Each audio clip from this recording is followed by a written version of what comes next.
The numbers jumped out at me from the bank statement like accusatory fingers. $20,000 transferred to an account I didn't recognize. Then another $15,000 2 weeks later. My hands trembled as I scrolled through my parents' online banking history, each new discovery hitting harder than the last. I'm Hope, and I just found out my golden boy brother is bleeding our parents dry. Everything okay, sweetie? My mother's voice floated up from downstairs. The coffee's getting cold. Coming, I called back, my voice steadier than I felt. I minimized the browser window, muscle memory from years of hiding things from my family. Not my secrets this time, Lucas's. The Sunday morning ritual at my parents' house hadn't changed in 20 years. Coffee, pastries, and endless conversations about Lucas's latest ventures. His football glory days. His business ideas. His perfect life with his perfect wife and perfect kid. I descended the stairs, each step heavy with the weight of what I'd discovered. Mom stood at the kitchen counter, arranging Danish pastries on her grandmother's china plate. Dad sat at the table, hidden behind his newspaper. Lucas called earlier, Mom said, beaming. He's finalizing that big deal he was telling us about. Isn't it exciting? The coffee turned bitter in my mouth. What kind of deal? Oh, you know your brother. She waved her hand dismissively. Always thinking big. He just needed to move some money around temporarily. Your father and I are happy to help. Dad lowered his paper slightly. Karen, maybe we shouldn't. Tom, he's our son. Of course we help. Her tone carried that familiar edge, the one that shut down any questioning of Lucas's choices. I gripped my coffee mug tighter. How much did he need? Just a small loan. Mom's smile flickered. Nothing for you to worry about. $50,000 isn't small, Mom. The silence that followed was deafening. Dad's newspaper crinkled as it lowered completely. How do you know that amount? Mom's voice had gone sharp. Because I saw the transfers. I saw them because I was helping Dad set up automatic bill payments, remember? The ones Lucas was supposed to handle months ago. You had no right to look at our private banking information. Mom's face flushed red. Someone had to. I stood up, my chair scraping against the floor. He's taking advantage of you both, and you're letting him. Your brother is building something important, Mom snapped. Sometimes businesses need capital. His last 3 businesses failed, Mom. The gym. The protein shake company. The sports app. Where did all that investment money go? Dad cleared his throat. Hope, maybe this isn't the time. When is the time, Dad? When they're broke. When Lucas has drained their retirement fund. That's enough. Mom slammed her hand on the counter. I won't sit here and listen to you attack your brother out of jealousy. The word hit like a slap. Jealousy. Their eternal explanation for any criticism I ever had of Lucas. Fine. I pulled out my phone and pulled up the banking app. Let me show you exactly what your precious son has been doing with your money. Mom turned away. I don't need to see anything. I trust Lucas. That's the problem. I looked at Dad, pleading. You have to see this. Please. He met my eyes for a moment, then looked away. Your mother's right, Hope. Lucas wouldn't. Unbelievable. I grabbed my purse. You know what? Keep burying your heads in the sand. But don't come crying to me when you're working at Walmart in your 70s because your retirement fund mysteriously disappeared. I stormed out, slamming the door behind me. In my car, I sat gripping the steering wheel, my knuckles white. My phone buzzed, a text from Lucas. Stay out of my business, little sister. You have no idea what you're getting into. I stared at the message, a cold smile spreading across my face. Oh, brother dear, you have no idea what I'm capable of. This isn't about jealousy anymore. This is about justice. And I'm just getting started. Nina's apartment always smelled like lavender and coffee, a combination that usually calmed my nerves. Not tonight. I paced her living room, clutching my phone with Lucas's threatening text still displayed. He's really done it this time, Nina said, curled up on her couch. Have you talked to Ella? Lucas's perfect wife? She probably helped him plan it. I stopped pacing, remembering something. Although what? Last month at Tommy's birthday party, she seemed off. Kept checking her phone, barely touched her food. When Lucas started bragging about his new business venture, she practically flinched. Nina leaned forward. You think she knows? Before I could answer, my phone rang. Dad's name flashed on the screen. I answered on speaker. Hope, your mother and I discussed it, and we're having a family dinner tomorrow night. Lucas will be there. We need to clear the air. My stomach clenched. Clear the air? Or gang up on me? That's not fair. His voice carried that familiar note of defeat. We're trying to keep this family together. By letting Lucas steal from you? It's not stealing when we agreed to help him. Mom's voice cut in. She'd been listening the whole time. You're coming to dinner. 7 o'clock sharp. The line went dead. Nina raised an eyebrow. Perfect, I said. A plan forming. I'll bring proof. The next evening, I arrived at my parents' house armed with bank statements and screenshots. Lucas's car already occupied the driveway, his precious Mercedes that probably cost another chunk of our parents' savings. Inside, the tension was thick enough to choke on.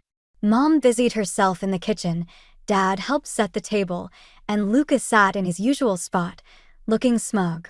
Ella stood by the window, bouncing their son Tommy on her hip. Hope, Lucas said, his smile not reaching his eyes. Good to see you're still concerned about my finances. Someone has to be. I dropped my bag beside my chair. Since you're clearly not. Children, Mom warned from the kitchen. Not in front of Tommy. Ella suddenly spoke up. I should put him to bed upstairs. It's past his bedtime anyway. As she passed me, her eyes met mine for a split second. Something in her expression made me pause. Fear? So, Lucas said once Ella was gone. Let's hear it. What horrible accusations are you bringing to dinner? I pulled out the bank statements. These transfers, for starters. $50,000 in 2 weeks? That's just the beginning, isn't it? I told Mom and Dad about those transfers. He leaned back, relaxed. They're investments in my new tech startup. Everything's properly documented. Really? I slid another paper across the table. Because I called the bank. That account number you transferred to? It's a personal account in the Cayman Islands. The color drained from Lucas's face. Mom set down a casserole dish with enough force to rattle the plates. Hope, that's enough. How dare you investigate your brother like some kind of criminal? Because he is one. I stood up, hands shaking. He's not investing anything. He's stealing their retirement money and hiding it offshore. And I bet Ella has no idea. Leave my wife out of this, Lucas snarled, standing too. Why? Afraid she'll find out where the money's really going. A crash from upstairs made us all freeze. Ella appeared at the top of the stairs, white-faced. Tommy's fine, he just knocked over a lamp. But she held up her phone. Lucas, why is there an email about plane tickets to Buenos Aires? The silence that followed was deafening. Lucas's face transformed from anger to something I'd never seen before, pure panic. Ella, honey, I can explain. Explain what? I cut in. How you're planning to disappear with our parents' money. Dad finally spoke, his voice barely a whisper. Lucas, tell me this isn't true. But Lucas was already backing toward the door, his mask completely shattered. You don't understand. None of you understand what it's like trying to live up to everyone's expectations. I just needed a fresh start. With stolen money? Ella's voice cracked. Were you going to tell me about Argentina, or just disappear with our son? Mom sank into a chair, her world visibly crumbling. And in that moment, watching my perfect brother's life implode, I felt no satisfaction, only a hollow ache for what our family had become. Lucas bolted for the door.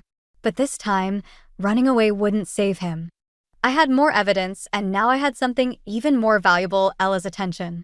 The real war was just beginning. Grandpa Henry's bookstore always smelled like old paper and pipe tobacco, even though he'd quit smoking years ago.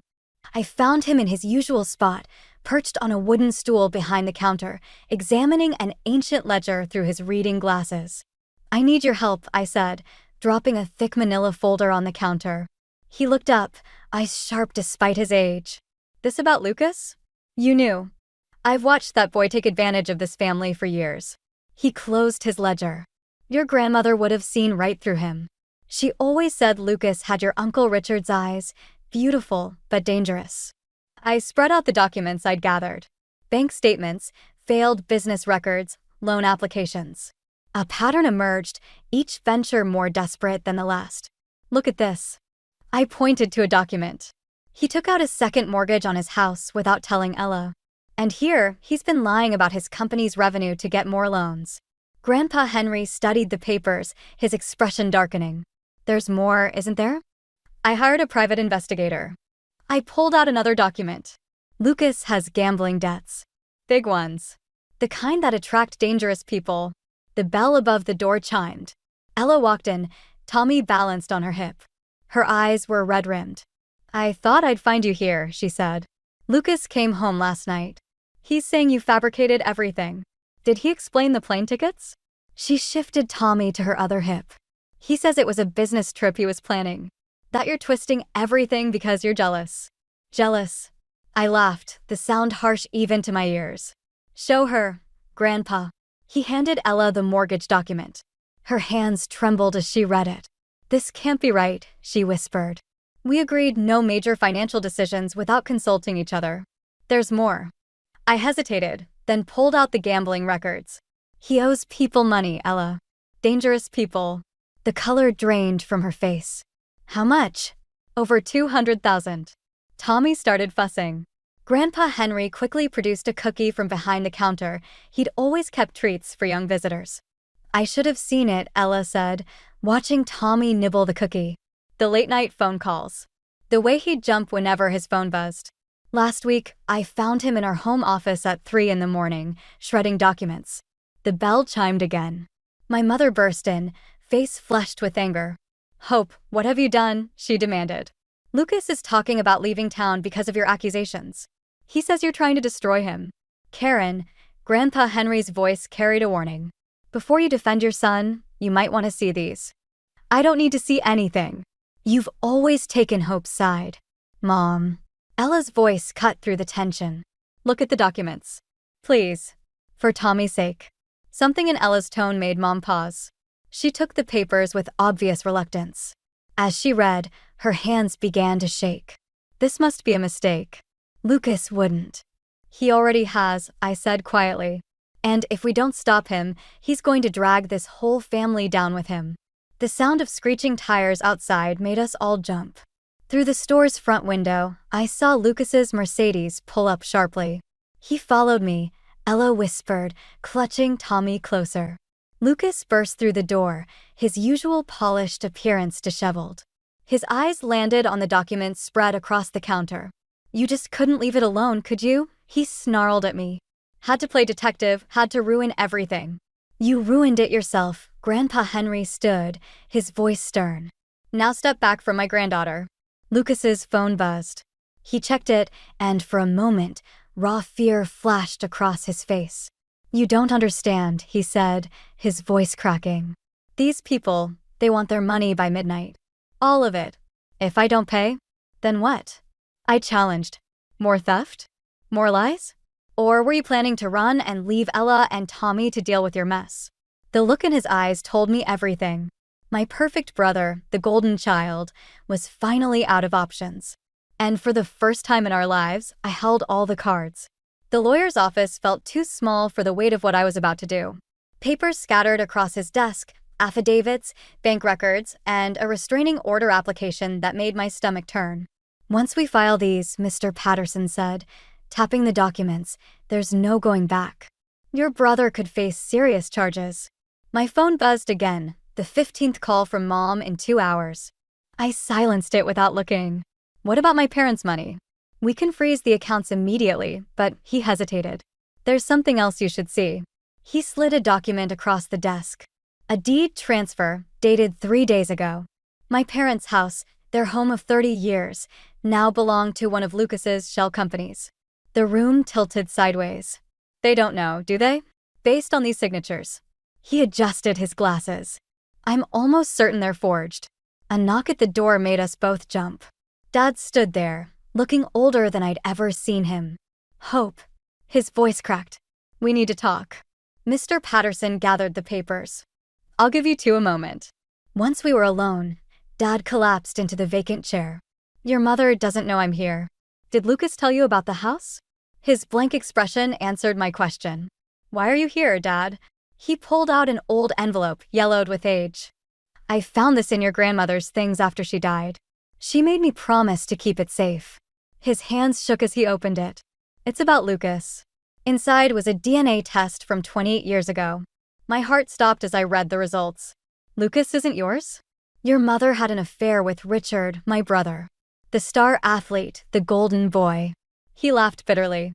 I've spent 28 years trying to love a son who reminded me every day of my brother's betrayal. Does Lucas know? No, but I think he sensed it somehow. The way I could never quite. He trailed off, staring at his hands. Why tell me now? Because I'm done protecting other people's lies. He straightened up. I want to sign whatever papers you need. It's time someone in this family stood up for what's right. My phone buzzed again, this time a text from Ella. Lucas is gone. Took everything from our accounts. Police are here. Before I could respond, another text came through, this one from Lucas himself. You want to play hardball, little sister? Fine. Tell mom and dad to check their retirement accounts. All of them. My hands trembled as I pulled up the banking app. Every account, empty. He's cleaned them out, I whispered. Everything. Dad's face hardened. Call your lawyer back in. Wait. I stared at Lucas's text. Something felt off. He's trying to scare us into backing down. But why now? I dialed Nina. Remember that background check you ran on Lucas's new business partner? The one who doesn't exist? Yeah, why? I need you to check something else. Look for any recent property purchases under his name. I heard keyboard clicks, then a sharp intake of breath. Hope, he bought a plane ticket. Private charter. Tonight. Where to? Venezuela. No extradition treaty. Dad was already on his feet. I'm calling the police. No. I grabbed his arm. If we spook him now, he'll run immediately. We need to play this smart. I turned back to the lawyer's documents. How quickly can we freeze everything? With your father's signature? Within the hour. I met Dad's eyes. Are you sure about this? Mom will never forgive you. Your mother's forgiveness stopped mattering the moment she chose Lucas's lies over our family's future. He picked up the pen. Do it. As he signed the papers, I felt the weight of 24 years of being the overlooked child, the second best, the afterthought. But now, watching my father finally choose truth over comfort, I realized this wasn't about revenge anymore. This was about justice. And sometimes justice means burning everything down to save what matters most. I pulled out my phone and dialed one last number. Ella? Get Tommy and pack a bag. I know where Lucas is going, and I need your help to stop him. The private airfield sprawled before us, dark except for the runway lights cutting through the fog. Ella clutched Tommy to her chest in the passenger seat while Nina worked her laptop in the back. His flight's scheduled for midnight, Nina said. We have 40 minutes. My phone lit up with Mom's face. After 3 days of silence, she was calling now. I answered on speaker. Where are you? Her voice cracked. Lucas just called. He's saying terrible things about your father, about some DNA test. Is it true? I kept my eyes on the airfield's entrance. About Uncle Richard? The silence stretched too long. We need to talk about this as a family. Like we talked about Lucas stealing your retirement? Or forging your signatures? Or, he's your brother. No. The word felt like glass in my throat. Apparently he's not. A security guard approached our car. I flashed Ella's ID. She'd called ahead, playing the dutiful wife one last time. You don't understand, Mom continued. Lucas is in trouble. Real trouble. There are men looking for him. Dangerous people. I know about the gambling debts. No, it's worse. Her voice dropped. They're saying he laundered money for them. If he doesn't deliver tonight. Headlights swept across the parking lot. A black SUV pulled up near the private hangar. I have to go. I hung up as 2 men in dark suits emerged from the SUV. They didn't move like businessmen. Those aren't debt collectors, Nina whispered. Hope, what are we doing here? My phone buzzed with a text from Lucas. If you're here to stop me, don't. These people will kill me if I don't deliver. Take Tommy, Ella said suddenly, passing her son to Nina. I'm going to talk to him. Ella, wait. But she was already out of the car, walking toward the hangar. I followed, my heart hammering. Lucas stepped out of the shadows, looking haunted. The men in suits tensed. It's just my wife, Lucas called to them. And my sister. 10 minutes, one man growled. Then we leave with or without the money. Ella reached Lucas first. You were going to leave us? I was going to send for you. His eyes darted between us. Once I figured things out. You mean once you laundered their money? I stepped closer. That's what this is about, isn't it? Your new business partner, he's with them. I didn't have a choice. They threatened Tommy. Don't you dare, Ella hissed. Don't use our son to justify this. A car door slammed behind us. Dad emerged from the darkness, followed by Grandpa Henry. Hope texted me your location, Grandpa said, his voice steel. Did you really think we'd let you run? Lucas backed away. You don't understand. If I don't get on that plane, then what? Dad stepped forward. More lies? More theft? When does it end, Lucas? When I'm dead? Lucas laughed a hollow sound. Is that what you want? Dad? Or should I even call you that? The suited men moved closer. Time's up. Wait. I pulled out my phone, opened a banking app. I can transfer the money. Right now. Everyone froze. Hope, don't, Dad warned. It's my trust fund. I met Lucas's eyes. The one Grandma left me. The one you couldn't touch. Why would you? Lucas started. Because I'm giving you a choice. My finger hovered over the transfer button. Take the money, get on that plane. But if you do, you never contact this family again. You never threaten Ella or Tommy. You disappear completely. Or stay. Face what you've done. Let us help you the right way, with lawyers, with protection. But no more lies. The suited men shifted impatiently. Lucas looked at Ella, at Tommy in the car, then at the plane waiting in the darkness. Time to choose, brother. I held up my phone. Who are you really running from? The fog thickened around us as Lucas stared at the screen, his face reflecting the harsh glow of numbers that could buy his freedom or seal his fate. The police station's fluorescent lights made everything look sickly and unreal. I sat in the hard plastic chair, watching through one-way glass as Lucas talked to the detectives. Mom paced behind me, while Dad and Grandpa Henry sat silently in the corner. He's going to prison, Mom whispered. My baby is going to prison, and it's your fault. I didn't respond. My trust fund was gone, transferred to an account that would help Lucas make restitution. The money that was supposed to be my fresh start, my escape, now belonged to his victims. Detective Martinez stepped out of the interrogation room. Your brother's naming names. Big ones. The kind that make people disappear. So what happens now? Dad asked. Witness protection, probably. For all of you. Mom collapsed into a chair. All of us. These people he worked with, they don't leave loose ends. Martinez's face hardened. They've already made threats against Tommy. Ella burst through the door, face streaked with tears. They took him. They took my baby. The room exploded into chaos. Martinez barked orders into his radio while Mom screamed and Dad tried to calm Ella down. When? I grabbed Ella's shoulders. Where? The babysitter. She said 2 men came with papers, said they were from child services. Ella's voice cracked. I called the agency. They never sent anyone. My phone buzzed. Unknown number. Your brother's testimony for the kid. 1 hour. Come alone. I showed Martinez the text. He shook his head. We can't let you. It's my nephew. I stood up. And my mess to fix. Hope, Grandpa Henry caught my arm. This isn't your fault. But it was. I'd pushed Lucas into a corner, forced his hand. In my quest for justice, I'd put a child in danger. I have a plan. I looked at Martinez. But I need your help. 40 minutes later, I stood in the empty parking garage from the text, my heart thundering against my ribs. A black car pulled up, its windows tinted. A man stepped out, the same suit from the airfield. Where's Lucas? Where's Tommy? He nodded to the car. The back window lowered slightly, enough to see Tommy's sleeping face. Sedated, the man said. He'll wake up fine if you deliver. I need proof he's really okay. You're not calling the shots here. No. I pulled out my phone. Then I'll tell the FBI task force that's watching us right now to move in. Your choice. The man's face tightened. He opened the car door, revealing Tommy strapped into a car seat. I stepped forward, checking his breathing. Steady.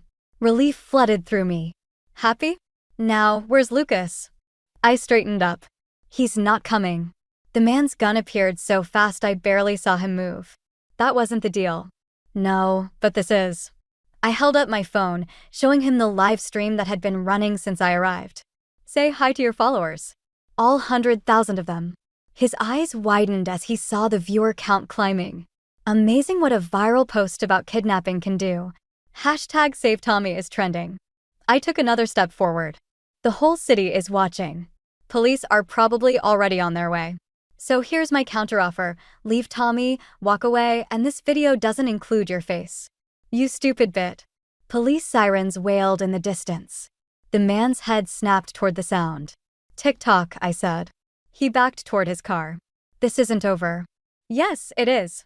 Because if anything happens to my family, any of them, this video shows exactly who to blame. He peeled out of the garage just as police cars swarmed the entrance. I grabbed Tommy from the car seat, holding him close as Martinez's team surrounded us. Targets fleeing north, Martinez barked into his radio. You okay? I nodded, watching Mom and Ella run toward us. But over their shoulders, I caught Lucas's eyes through the window of a police car. His face showed something I'd never seen before, respect. But it didn't matter anymore. I'd won, but the victory felt hollow. My family was fractured, possibly beyond repair. And somewhere in the city, dangerous men were plotting revenge. The war wasn't over. It was just changing battlefields. The safe house felt like a cage. 3 weeks of protective custody had worn us all down. Mom barely spoke, Dad buried himself in paperwork, and Ella spent hours staring out windows, Tommy clutched to her chest. Martinez arrived at sunset, his face grim. We found them. The whole operation. But what? He handed me a phone. Lucas wants to talk to you. Only you. I stepped onto the back porch, away from the family's prying eyes. What do you want? They're going to kill me. Lucas's voice shook. The FBI raid missed some people. Important people. They think I'm the leak. Aren't you? Not the original one. He paused. Hope, I need to show you something. Something that changes everything. No meetings, Martinez said. It's about Dad. And Uncle Richard. And why Mom always protected me. His voice dropped. There's so much you don't know. The line went dead. A text followed with an address, the old high school football field where Lucas had been king. Martinez caught me at the door. You're not going. I showed him the text. You can watch from a distance. But he'll only talk to me. It's a trap. Probably. I grabbed my keys. But I need to know the truth. The football field was dark except for one set of lights illuminating the 50-yard line. Lucas stood there, looking small against the empty bleachers. I'm here, I called out. Talk. He turned, holding a manila envelope. Did you ever wonder why Mom couldn't let me fail? Why she pushed so hard? Because you were her golden boy. Because I was her shame. He pulled out old letters. Richard wasn't just Dad's brother. He was Mom's first love. The star athlete she was supposed to marry. Until his accident. Until she got pregnant with me. The accident happened after, when Richard found out she'd chosen Dad instead. My head spun. Why are you telling me this now? Because Mom's not just protecting me. She's protecting herself. Her guilt, her choices. He laughed bitterly. I was never supposed to be the good son. I was her penance. Movement in the shadows caught my eye. Men in dark clothes, moving closer. You brought them here. They followed me. His hands trembled. I'm sorry, Hope. They said they'd kill Ella and Tommy if I didn't. Bring the other leak? A new voice cut through the darkness. The man from the parking garage stepped into the light. We've been watching you, Hope. Your little livestream stunt cost us millions. More men emerged, forming a circle around us. Martinez and his team were nowhere in sight. You know what's funny? The man continued. Lucas here wasn't the leak. Your mother was. Lucas's head snapped up. What? Karen's been feeding information to the FBI for months. Trying to save her precious son. He raised his gun. Too bad she was too late. You're lying, Lucas whispered. Ask her yourself. Oh wait. The man smiled. You won't get the chance. Time slowed. I saw his finger tighten on the trigger. Saw Lucas step forward, maybe to run, maybe to fight. Then the night exploded with light and sound. FBI, don't move. Spotlights flooded the field. Agents rappelled from the bleachers. Martinez's voice boomed through a megaphone. I dove for Lucas as gunfire erupted. We hit the turf hard. Mom really was trying to save you, I gasped. All this time. Lucas gripped my arm, eyes wide. Hope More shots. A bullet kicked up grass near our heads. Shut up and crawl, I hissed, pulling him toward the sideline. As we reached safety behind a SWAT van, Lucas looked at me differently, not with his usual condescension or recent fear, but with something like awe. You knew they'd follow me, he said. You used me as bait. I learned from the best. I checked him for wounds. Ready to tell the whole truth now? He nodded slowly, watching as agents led the captured men away. Think Mom will ever forgive us? Maybe. I helped him up. But first, we have to forgive her. Grandpa Henry's bookstore smelled different now, fresh paint mixed with the familiar scent of old paper. I straightened the grand reopening banner while he arranged books in the newly restored shelves. Your grandmother would have loved this, he said, adjusting his glasses. Using your settlement money to save her store. Our store, I corrected. Besides, blood money should go to something good. The criminal case had ended with plea deals and asset seizures. The crime syndicate crumbled, its leaders scattered or imprisoned. Our family's share of the recovered funds came with strings attached to therapy, supervision, accountability. The bell chimed. Lucas stepped in, looking smaller in his court-mandated monitoring anklet. Need help with those boxes? I nodded toward the back room. As he passed, I caught Mom watching through the window, hesitating at the door. Dad stood behind her, his hand on her shoulder. They'll come in when they're ready, Grandpa Henry said softly. Lucas returned with a stack of books. Where do you want these? Fiction section. Under R for redemption. He almost smiled. Subtle. Learned from the best. I handed him another box. How's the counseling going? Better than prison. He shelved books carefully, methodically. Ella's thinking about letting me have supervised visits with Tommy. Good. Hope. He paused, a book half-shelved. I've been trying to figure out when it all went wrong. Not the money or the lies, but us. When did I stop being your brother and start being your enemy? Maybe when I stopped being your sister and became your competition. The bell chimed again. Mom finally stepped inside, Dad close behind. She looked around the restored store, tears in her eyes. Your grandmother's first edition collection, she whispered, touching the glass display case. You found them? In the attic, Grandpa Henry said. Where you hid them when the creditors came for Richard's debts. Mom's hand trembled. I was trying to protect everyone. By lying, Dad's voice was gentle but firm. Or by making Lucas into something he wasn't? Both. She turned to Lucas. I thought if I could make you perfect, it would erase my mistakes. Instead, I just repeated them. Lucas stepped toward her, then stopped, uncertain. I moved between them, taking Mom's hand and placing it in Lucas's. Perfect is overrated, I said. Try honest instead. The door chimed one last time. Nina walked in with Tommy, returning from their ice cream run. The toddler squealed at the sight of Lucas, but stayed by Nina's side, still cautious around his father. Hey, champ, Lucas said softly. Want to help me put some books away? Tommy looked at Nina, who nodded. He took a tentative step toward Lucas. I turned away, giving them space, and found Dad studying the old family photos on the wall, Mom and Uncle Richard as teenagers, Grandma and Grandpa on their wedding day, Lucas and me as kids. I should have protected you both, he said. From Karen's guilt, from Richard's shadow, from my own cowardice. We protect ourselves now. I straightened a crooked frame. And maybe each other when we can. Speaking of protection, Grandpa Henry called from the counter. These books won't shelve themselves. Family project?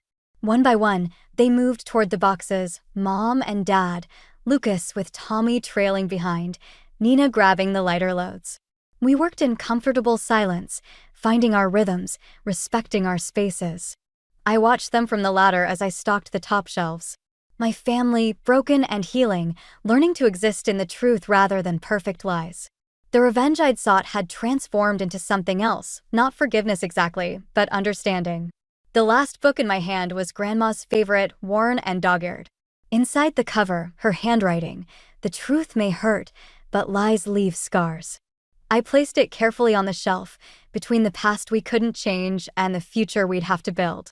Some stories end with perfect resolution, with all wounds healed and all sins forgiven. This wasn't one of them, but maybe that made it more true.